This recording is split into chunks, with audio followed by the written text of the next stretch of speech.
اعوذ باللہ من الشیطان الرجیم بسم اللہ الرحمن الرحیم الحمد للہ رب العالمین والعاقبۃ لأہل التقوی والیقین۔ السلام علیکم ورحمۃ اللہ وبرکاتہ۔ ناظرین گرامی قدر، جیسا کہ آپ کے علم میں ہے، ہماری گفتگو کا سلسلہ اسلامک بینکنگ کے بارے میں جاری تھا۔ آج آپ کی خدمت میں بینک کی ڈیفینیشن اور اس کی تعریف کرنے کے لیے حاضر ہوا ہوں۔ بینک کی تعریف کرنے سے پہلے ہم چند نکات مقدمے کے عنوان سے پیش کیے۔ بینک کے بارے میں معمولاً لوگوں کی ذہنیت یہ ہے، بینک ایک خیریہ ادارہ ہے، فاؤنڈیشن ہے، جو کماتا نہیں ہے، فقط لوگوں کی خدمت کرتا ہے۔ یہ ایک ذہنیت ہے، حالانکہ یہ ذہنیت صحیح نہیں ہے۔ بینک کی ڈیفینیشن اور اس کی تعریف یوں ہے: بینک ایک ایسا اقتصادی فاؤنڈیشن ہے، ادارہ ہے، جو سود کمانے کی خاطر، منفعت کمانے کی خاطر مختلف لوگوں کے پیسے کو جمع کرتا ہے، اور یہ پیسے مختلف جگہوں پہ تجارت کے خاطر یا جن کو ضرورت پیش آتی ہے ان کو دے دیتا ہے۔ ان کے علاوہ بہت ساری خدمات بھی لوگوں کے لیے انجام دیتا ہے۔ خلاصہ، بینک ایک اقتصادی اور انتفاعی اور سود کمانے، منفعت کمانے کا ایک ادارہ ہے، فقط خیریہ ادارہ نہیں ہے۔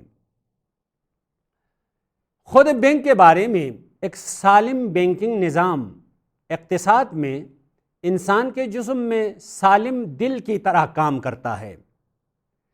جس طرح ایک سالم دل غذا کے نچوڑ کو، یعنی خون کو جذب کرنے کے بعد رگوں کے ذریعے تمام اعضاء تک پہنچا دیتا ہے، اسی طرح بینک ملک کے گوشہ و کنار سے جامد اور غیر مولد اور ویسے پڑے ہوئے سرمایوں کو جذب کرنے کے بعد نظام اقتصادی میں پمپاج کرتا ہے۔ اگر بینکنگ نظام نہ ہو، بینکنگ سسٹم نہ ہو، تو بہت سارے ایسے افراد ہوں گے جن کے سرمایے، جن کے پیسے اپنے گھروں میں پڑے رہتے ہیں۔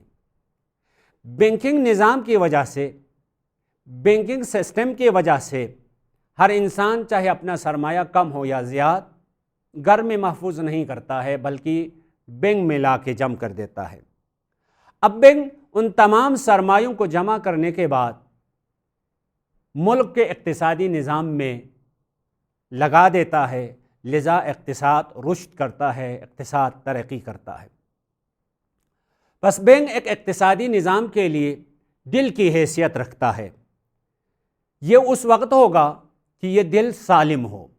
اگر یہ دل خود بیمار ہو جائے، دل پہ بیماری عارض ہو جائے، جس طرح انسان کا بدن اس وقت سالم ہوتا ہے، اعضائے رئیسہ میں سے ایک دل ہے، اگر اس کا دل صحیح سالم ہو تو یہ دل اپنا کام کرتا ہے، اپنا وظیفہ انجام دیتا ہے، اور تمام رگوں میں خون پہنچا دیتا ہے، تو ہر عضو اپنا کام انجام دیتا ہے۔ اگر یہ دل دھڑکنے سے رک جائے، حرکت نہ کرے، خون پہنچانے کا عمل انجام نہ دے، تو اس صورت میں انسان کا جسم اور بدن فاسد ہو جاتا ہے، کام نہیں کرتا ہے۔ اسی طرح ایک بینک بھی صحیح و سالم سسٹم کے مطابق کام نہ کرے، یا دوسری عبارت میں بینکنگ نظام اسلامی اصولوں کے مطابق نہ ہو، اسلام کے بتائے ہوئے تعلیمات کے مطابق نہ ہو، تو اس صورت میں اس ملک کا اقتصادی نظام بھی فاسد ہو سکتا ہے، کیونکہ ہم نے دل کے ساتھ تشبیہ دی ہے۔ دل اگر خراب ہو جائے، فاسد ہو جائے، تو انسان کا بدن اور انسان کا جسم فاسد ہوتا ہے۔ اسی طرح اگر بینکنگ سسٹم اسلامی اصولوں کے مطابق نہ ہو، اسلامی تعلیمات کے مطابق نہ ہو، تو اس صورت میں اس ملک کا اقتصادی نظام اور معیشتی نظام بھی فاسد ہو سکتا ہے۔ اس میں غربت میں اضافہ ہو سکتا ہے، طبقاتی نظام اور طبقاتی فاصلے میں اضافہ ہو سکتا ہے، جیسا کہ ہم اپنے اطراف میں مشاہدہ کرتے ہیں۔ لذا بینک ٹھیک ہے، اس کا اپنا کردار ہے، اس ملک کے اقتصاد کو چلانے کے لیے، معیشت کو چلانے کے لیے، لیکن صحیح طرح سے اقتصادی نظام کو رشد اور ترقی اس وقت دے سکتا ہے کہ بینک کے اندر جو معاملات انجام پاتے ہیں وہ سب کے سب اسلامی اصولوں کے مطابق ہو، تو ہم اقتصادی نظام میں توازن آ جائے گا، اقتصادی نظام میں اعتدال آ جائے گا، ہم وہ معاشرہ گناہ سے بچ جائے گا، ربا جیسا مذموم گناہ سے بچ سکتا ہے۔ بس دنیا میں ہم ابتدائی طور پر بینکنگ کے نظام جو ہے اس کی جب ہم تقسیم کرنا چاہتے ہیں تو اس کی دو قسمیں بن سکتی ہے، ربوی نظام اور غیر ربوی نظام، یعنی ایک ایسا بینک جس میں ربوی اور ربا اور سود کا معاملہ انجام نہیں پاتا ہے، دوسرا ایسا نظام جس میں ربا ہوتا ہے اور سود ہوتا ہے۔ معمولاً ربوی نظام میں جو عقود یا جو معاملہ انجام پاتا ہے، جو ایگریمنٹ بینک اور مشتری کے درمیان طے پاتی ہے، وہ ایگریمنٹ قرض کی ہوتی ہے، لون کی ہوتی ہے، یعنی بینک لوگوں سے قرض لیتا ہے، قرض لینے کے بعد جن کو پیسے کی ضرورت ہے یا چیزوں کی ضرورت ہے ان کو قرض کے طور پر دیتا ہے۔ بس ایک معاملہ، لوگوں سے قرض لیتا ہے اور لوگوں کو قرض دیتا ہے، لوگوں سے لون لیتا ہے اور لوگوں کو لون دیتا ہے، بس ایک ہی معاملہ انجام پاتا ہے، وہ قرض ہے۔ یہ پہلا نقطہ ہے جو ربوی بینک میں ہوتا ہے۔ دوسرا نقطہ، قرض سود کے ساتھ ہوتا ہے، لوگوں سے قرض لیتا ہے سود دینے کی شرط کے ساتھ، لوگوں کو قرض دیتا ہے سود لینے کی شرط کے ساتھ۔ تیسرا نقطہ، جب معاملہ قرض کا ہوا اور سود لینے اور دینے کی شرط بھی ہو گئی تو شریعت اس قرض کو قبول نہیں کرتی ہے، اس سسٹم کو قبول نہیں کرتی ہے، شرعی نگاہ میں یہ حرام ہے۔ لیکن اسلامی بینکنگ میں یا وہ بینک جس میں ربوی معاملہ انجام نہیں پاتا ہے، وہ بینکنگ سسٹم جو اسلامی اصولوں کے مطابق ہے، اس میں فقط قرض نہیں ہوتا ہے بلکہ لوگوں سے اگر پیسہ وصول کرتا ہے، پیسہ لیتا ہے بینک، تو قرض بھی ہو سکتا ہے منتہا سود کی شرط کے بغیر۔ قرض کے علاوہ باقی عقود بھی ہو سکتے ہیں، باقی معاملات بھی ہو سکتے ہیں، جیسے وکالت ہے، جیسے ودیعہ ہے، جیسے مشارکت ہے، جیسے مضاربہ ہے۔ اسی طرح بینک دوسروں کو پیسہ دیتا ہے تو وہاں پہ بھی قرض ہو سکتا ہے لیکن اضافے کی شرط کے بغیر۔ اس کے علاوہ بہت سارے عقود اور بہت سارے طریقے اسلامی فقہ میں موجود ہیں، ان طریقوں کے مطابق بینک دوسروں کو پیسہ دیتا ہے۔ جب ایسا ہوگا تو فقہ اسلامی اور شریعت اسلامیہ بینک کے اس نظام کو قبول کرتی ہے۔ بس ناظرین گرامی قدر، یہاں ہمارے لیے فرق واضح ہو گیا۔ ربوی بینک میں فقط ایک ہی معاملہ ہوتا ہے، وہ لون اور قرض کا ہوتا ہے۔ دوسرا نقطہ، وہاں پہ ربا ہوتا ہے۔ تیسرا نقطہ، شریعت اس کو تائید نہیں کرتی ہے۔ لیکن اسلامک بینکنگ میں قرض کے علاوہ دوسرے معاملات کی گنجائش ہے۔ جب دوسرے معاملات کی گنجائش ہے تو وہاں پہ سود بھی ہوتا ہے، یعنی منفعت بھی بینک کو ملتی ہے اور مشتری کو بھی منفعت ملتی ہے، فائدہ حاصل ہو جاتا ہے، لیکن شریعت اسلامی اس معاملے کو قبول بھی کرتی ہے، تائید بھی ہوتی ہے۔ لہذا ہم بینک کو اپنا نفع ملتا ہے، ہم لوگوں کا اپنا نفع ملتا ہے، اور دونوں گناہ سے بچ بھی سکتے ہیں۔ یہ بہترین طریقہ ہے، ہر ایک کو اپنا فائدہ بھی ملے، نفع بھی ملے، سود بھی حاصل کر لے اور دونوں گناہ سے بھی بچ جائے۔ بس اسلامک بینکنگ میں منفعت ہے، گناہ نہیں ہے۔ ربوی بینک میں منفعت ہے، گناہ ہے۔ لذا بینک کے دو قسموں میں ہم نے تقسیم کی، ربوی اور غیر ربوی، اسلامی اور غیر اسلامی۔ یہاں ایک نقطہ آپ کو بتاتے چلیں، ربا کی حقیقت کو بیان کرنے سے پہلے اور قرض کی حقیقت کو بیان کرنے سے پہلے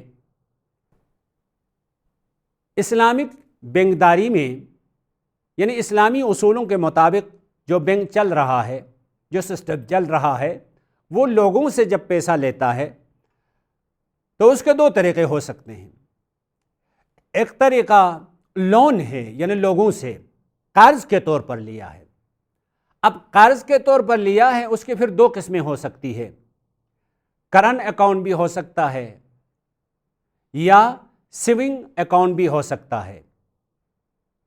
کرنٹ اکاؤنٹ اور سیونگ اکاؤنٹ دونوں میں قرض ہے، لیکن منتہا وہاں پہ اضافہ دینے کی کوئی شرط نہیں ہوتی ہے، لذا یہ معاملہ شرعی معاملہ ہے، درست ہے۔ تیسرا طریقہ لوگوں سے پیسہ لیتا ہے تجارت کرنے کی خاطر، کسی جگہ میں تجارت کرنے کے لیے خاطر، وہاں پہ بینک لوگوں کا یا وکیل ہو کے پیسہ قبول کرتا ہے، یا مضاربے کے طور پر پیسہ قبول کرتا ہے، یا مشارکت کے عنوان سے پیسہ لیتا ہے۔ لیکن غیر اسلامی بینکنگ نظام میں، غیر اسلامی بینکنگ سسٹم میں لوگوں سے پیسہ فقط اور فقط لون کے عنوان سے قبول کرتا ہے، اور اس شرط کے ساتھ قبول کرتا ہے کہ سود بھی دینا ہے، تو ربا ہو جاتا ہے اور حرام ہو جاتا ہے۔ لیکن اسلامک بینکداری میں، اسلامک بینکنگ سسٹم میں قرض کے طور پر اگر لے لیں وہاں سود نہیں ہوتا ہے، لیکن اگر تجارت کے عنوان سے لے لیں تو وہاں قرض نہیں ہوتا ہے، کوئی اور معاملہ ہوتا ہے، کوئی اور عقد ہوتا ہے، کوئی اور ایگریمنٹ ہوتی ہے۔ مثلا وکالت کا وہاں پہ معاملہ ہوتا ہے، مضاربے کا معاملہ ہوتا ہے۔ لہٰذا یہاں اسلامک بینکداری اور غیر اسلامک بینکداری میں بہت زیادہ فرق ہے، لیکن یہ بات دونوں میں مشترک ہے، دونوں میں ہر ایک کو اپنا فائدہ بھی ملتا ہے، منفعت ملتی ہے۔ منتہا اسلامک بینکداری میں لوگ گناہ سے بچ جاتے ہیں، ربا سے بچ جاتے ہیں، لیکن غیر اسلامی بینک میں وہاں پہ سود ہے، منفعت ہے، فائدہ ہے، لیکن لوگ گناہ میں مبتلا ہو جاتے ہیں۔ بس ہمارے لیے، ہم مسلمان ہونے کے ناطے سے، ہم اللہ کے اس پاک اور مقدس دین کو قبول کرنے کے ناطے سے ہماری کوشش یہ ہونی چاہیے جتنا ہو سکے ہم گناہ سے بچ جائیں، جتنا ہو سکے خدا کی معصیت سے ہم بچ جائیں، اور خدا کی معصیت سے بچتے ہوئے اپنی زندگی چلا بھی سکیں۔ اور اسلام نے راہ حل بھی بتا دی ہے، طریقہ بھی بتا دیا ہے، تو کتنا آسان ہے۔ بس بینک دو قسم کے ہیں، اسلامک بینکنگ اور غیر اسلامک بینکنگ۔ اسلامک بینکنگ میں ہر انسان کی اپنے حساب سے منفعت بھی ملتی ہے، فائدہ حاصل ہوتا ہے، سود بھی کما سکتا ہے، گناہ نہیں ہوتا ہے۔ لیکن بینکداری ربوی میں، غیر اسلامک بینک میں فائدہ ہے، ساتھ میں گناہ ہے، اور وہ بھی ربا جیسے گناہ میں مبتلا ہونا، جیسے ہم نے ربا کی مذمت کے بارے میں قرآن کی آیات اور ائمہ معصومین علیہم السلام، پیغمبر اکرم حضرت محمد مصطفیٰ صلی اللہ علیہ وسلم کی چند روایات پہلے ہم نے تلاوت کی۔ اسلام شدت کے ساتھ ربا کی مذمت اور ربا کو ممنوع قرار دیتا ہے۔ بس آسان طریقہ ہو گیا، اگر ہم اسلامی فقہ کے مطابق عمل کریں گے تو ہمیں فائدہ بھی ملے گا اور گناہ سے بھی ہم بچ جائیں گے۔ والسلام علیکم ورحمۃ اللہ وبرکاتہ۔